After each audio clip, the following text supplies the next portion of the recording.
मला आठवतं आहे आत्ता उद्धव ठाकरे साहेबांच्या बरोबर सरकार बनवत असताना पवार साहेबांनी मला सांगितलेलं होतं की मला यावेळेस विदर्भामध्ये महत्त्वाची खाती द्यायची आणि अनिल देशमुखांना त्यांनी गृह खातं जे सगळ्यात महत्त्वाचं समजलं जातं राज्यात ते दिलं होतं आणि डॉक्टर शिंगण्यांना पवार साहेबांनी सार्वजनिक आरोग्य हे महत्त्वाचं खातं दिलेलं होतं.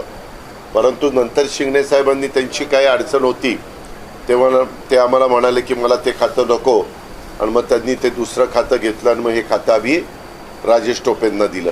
म्हणजे साहेबांचाही प्रयत्न या भागातनं आपल्याला विदर्भात जरा झुकतं माप द्यायचं, ताकदीची खाती द्यायची अशा प्रकारचा प्रयत्न झाला. आपल्याला माहिती आहे प्रफुल्लभाईंना पण राष्ट्रवादी काँग्रेस पार्टीनं स्वतंत्र कार्यभार ह्याचा हवाई उड्डाण खात्याचा दिलेला होता आणि आम्ही मुळातच इथं मला वाटतं बुलढाण्याची जागा, अमरावतीची जागा, त्याच्यानंतर भंडाऱ्याची जागा अशा 3-4च जागा 11पैकी लढवतो. म्हणजे लोकसभेचा विचार करता 10पैकी अशा प्रकारची परिस्थिती आहे.